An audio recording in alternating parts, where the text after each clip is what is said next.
आजच्या या पवित्र आणि अत्यंत प्रभावी विषयामध्ये आपण जाणून घेणार आहोत की देवपूजा झाल्यानंतर लगेच घरामध्ये कापूर आणि लवंगाचा धूर फिरवला तर नेमकं काय घडतं आणि शास्त्रानुसार तसेच अनुभवातून सिद्ध झालेल्या गोष्टी घरातील वातावरणावर कसा खोल परिणाम करतात.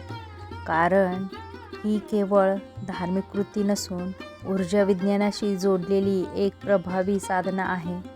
हॅलो, नमस्कार, श्री स्वामी समर्थ. मी रेश्मा तुम्हा सगळ्यांचं रेश्माच्या दुनियादारीमध्ये पुन्हा एकदा स्वागत करते. देवपूजा का करावी याचं खरं कारण अनेकांना माहीत नसतं. देवपूजा म्हणजे केवळ देवासमोर हात जोडणे किंवा देवाला दिवा लावणे एवढाच मर्यादित अर्थ नसून देवपूजा म्हणजे स्वतःच्या मनाची शुद्धता, घरातील नकारात्मकता दूर करणे आणि दैवी शक्तीला आमंत्रण देणे.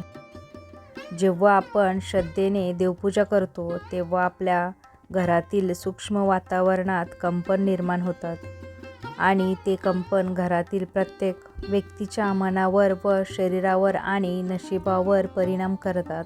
सकाळी सूर्याच्या पहिल्या किरणासोबतच स्त्रियांनी देवपूजा करणे हे अत्यंत शुभ मानले जाते. कारण सूर्य हा तेजाचा, आरोग्याचा आणि श्रीमंतीचं प्रतीक आहे. जेव्हा पहिल्या किरणासोबत देवपूजा केली जाते तेव्हा त्या घरामध्ये लक्ष्मी तत्व अधिक सक्रिय होते आणि हळूहळू आर्थिक अडचणी दूर होऊ लागतात. घरातील स्त्री ही घराची लक्ष्मी मानली जाते, त्यामुळे तिच्या हातून झालेली सकाळची देवपूजा घराला समृद्धीकडे घेऊन जाते. देवपूजेची योग्य पद्धत अशी आहे की सकाळी उठल्यानंतर सर्वप्रथम मन शांत करावे, स्वच्छ स्नान करून स्वच्छ कपडे परिधान करावेत, देवघर स्वच्छ करावे आणि नंतर दिवा लावावा. दिवा लावताना मनामध्ये कोणतीही नकारात्मक भावना न ठेवता केवळ कृतज्ञता आणि विश्वास ठेवावा. कारण दिव्याची ज्योत ही अज्ञान दूर करून ज्ञान देणारी मानली जाते.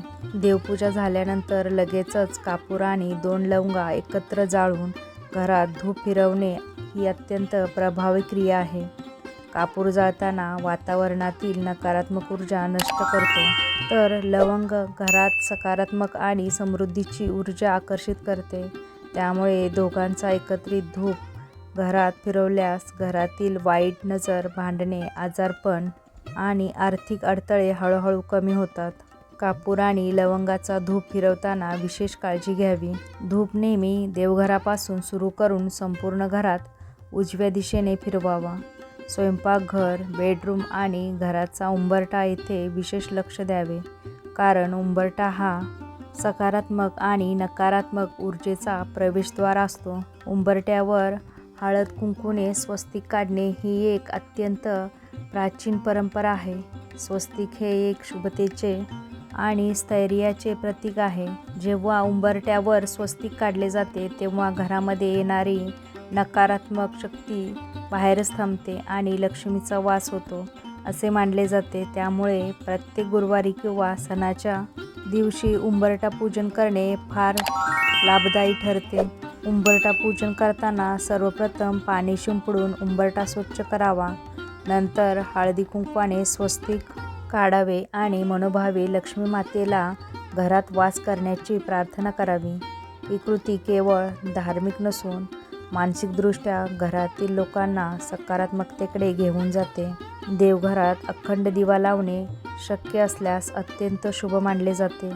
दिवा हा सतत प्रज्वलित राहिल्यास घरातील वातावरण शांत राहते आणि घरात संकट येण्यापासून संरक्षण मिळते असे अनेकांचे अनुभव सांगतात. स्त्रियांनी सूर्याच्या पहिल्या किरणासोबत देवपूजा केल्यास त्यांच्या जीवनात आत्मविश्वास वाढतो, निर्णय क्षमता सुधारते आणि आर्थिक संधी आपोआप चालून येते असे अनेक आध्यात्मिक ग्रंथ सांगतात.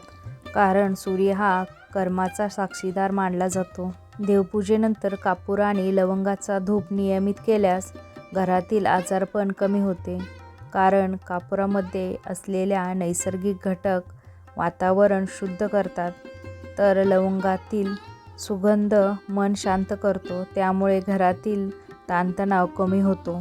जे घर नियमित धुपाने शुद्ध केले जाते त्या घरात पाहुणे आल्यानंतर सुद्धा सकारात्मक अनुभव सांगतात, कारण त्या घरात एक वेगळी शांती आणि समाधानाची भावना निर्माण होते.